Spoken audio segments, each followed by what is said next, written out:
Hey people, welcome to the Run Testers. Now we finally got our feet into the ASICS Novablast 4. We've taken them for a first spin, and in this video we'll bring you our early thoughts and initial reaction. So watch on for our ASICS Novablast 4 first run.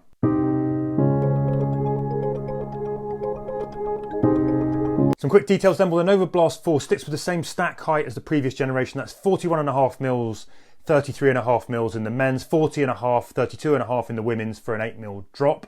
The new Novablast 4 tips the scales at 9.4 ounces or 267 grams in our test UK men's size 8.5. That's marginally heavier than the Novablast 3, which came in at 8.9 ounces or 253 grams. It's priced the same as the last gen, so £135 in the UK and $140 in the US. Now let's give you a quick shoe whip round and tease out the main changes here. First up, we have a new midsole foam called Flight Foam Blast Plus Eco. There's some eco materials in there, and there's a changed midsole and outsole geometry. The Novablast 4 now has a much more aggressive midsole rocker and extended forefoot and heel flaring for a wider platform across the whole base of the shoe. Up top, you've now got an engineered woven upper. ASICS says that offers more stretch and ventilation and durability. It's softer and smoother than the uppers on the 3, but to me it doesn't feel that much more stretchy. Notably, the side walls of the Novablast 4 rise up higher on the foot too, and you've got this sweep of the toe box that almost curves up with the rocker to help ensure there's space across the top of the toes. Stop all that black toenail stuff. Some people complain about with the first shoe. The tongues have been changed too. They now have wings that wrap across the foot. They're about the same thickness, but they're also now made from a different material that feels almost like a really sort of thin neoprene material. Now you flip them over and you've got a very sort of similar covering of AHA rubber for grip and durability. This is also the first Novablast to be CO2 labelled.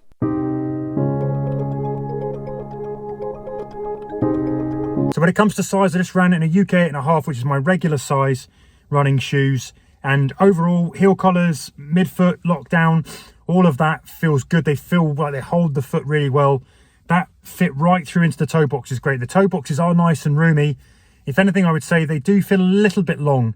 I did question running out there whether or not I might go half a size down to create a fit that's a little bit more compact. There's a little bit of the boat energy going on here, you know, big canoes, which the Novablast have always had, and it's still here. Though I'm not sure if you reduce that sort of toe length, maybe the toes will bash up against the end. So yeah, maybe it's just the way these shoes run.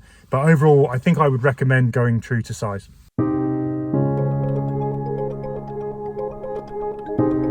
So I'm just back in the car after my first run in the ASICS Novablast 4. I'm not a big fan of the Novablast. I've never really got on with the early generations. I think they've improved over the time. The very first generation, I found them too soft, too soggy, too sappy. I didn't get the bounce that other people got. And so every generation I've gone through and not necessarily enjoyed them. They've improved sort of slightly incrementally. And I was fully expecting not to like these shoes. They are a big shoe still. That's one of the things I think that doesn't really chime perfectly with me. I prefer shoes that are a bit more light, a bit more agile, a little bit more nimble. What you've got here is a big hulking great shoe that feels like a lot of shoe on the foot. Massive wide high stack of that Flight Foam Blast.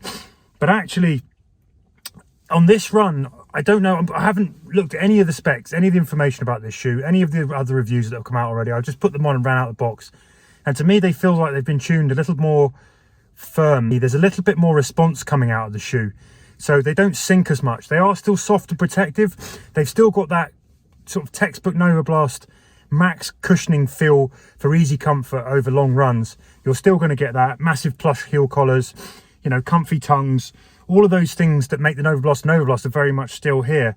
But on those miles I've just done, I did feel like I was getting a little bit more immediacy out of the shoe. It was springing back and returning a little bit quicker than some of the other ones, and that takes away some of the sogginess that I think the past generations have had, and that's improved the ride overall. So now they're quite comfortable at easy miles, but I also did like a faster marathon pace mile, 3/4 of a mile out there, and I felt they picked up quite well for that as well. They felt a little bit more springy overall. There's a bit more energy to them. I don't know whether, you know, sometimes you go out and run in the shoes and you're testing them, and today I felt good. I didn't want to run, but actually I felt quite lively. So maybe it's just me rather than the shoes, which is why we test them over many runs. But first reactions is actually I like this version of the Novablast much more than I've liked previous generations. The uppers hug nicely. There's no slipping in the heels. There's plenty of room in the toe box. If I have one question mark, is that they still feel quite long. So you've got this kind of wide base of midsole foam, but they're also quite long. And sometimes I think that makes the shoe feel slightly disconnected. So it's almost like different parts of the shoe are coming back at different times. And it doesn't quite feel like everything's coming with you immediately. That's one little quirk that the Novablast have always had for me. And I think you're still getting that now. I do think they're clipping over though. And the rocker on them is pretty effective as well overall, particularly when you're moving, you know, well. The other question mark I really have though is this still really a heel striker's shoe? When I move back on my heels, I definitely feel more spring and rebound than when I'm up on my toes. On the toes, I feel a bit more like I'm working through the rocker. But yeah, first run impressions, still a big hulking great shoe that still feels like a big shoe on the foot. It doesn't feel too heavy though. I'd be interested to see what the weights are up against things like the Nimbus and against the Ghost Max, all of those shoes. Do I like it better than those shoes after that first run? I'm not entirely sure I'd choose it over some of those because they just, to me, feel a bit narrower, a bit more precise overall with that kind of foot placement. But if you like the other Novablasts, I think you're going to like these shoes. So I also took the Novablast 3 and 4 out for a side-by-side mile. And there's a few things to note here too. The Novablast 3 was about bounce and spring and a little bit of softness and sinking and then reacting. I think the Novablast 4 are more about roll, efficiency and forward momentum. That's much more my kind of ride.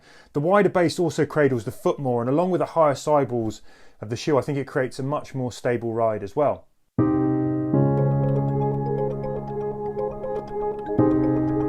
My really early first impressions verdict then, well, I've not really been a fan of the Novablast past generations. I never got that bounce. I only ever got the sink and the softness and the cushion. Because of the size of the shoe and that overall kind of feel of the size of the shoe on the foot, it never really clicked with me. Now my initial runs in the Novablast 4 suggest that some of that has been corrected. It's now tuned to be slightly firmer, more responsive with that toe spring that leans more towards rolling efficiency, and that makes it much more my kind of shoe. It might not be for everyone. Some people might like that soft and sinkiness from the 3. But I don't think they've sacrificed that easy day long run comfort either. And I'm really looking forward to getting these out for a 2 to 3 hour long run test. And the fact is, I've never been able to say that about the Novablast 3. So this feels like a much more promising shoe to me. So there you have it. That's our first run early impressions of the new ASICS Novablast 4. Please hit like if you liked it. Maybe share it with a running friend if you think they might as well.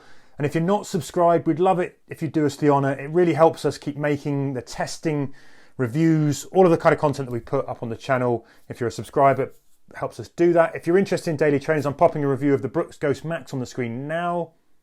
That shoe might surprise you and it's worth a watch. Otherwise, thanks for tuning in and giving us your time. We really appreciate it. We hope to see you again soon on the Run Testers, and happy running everyone.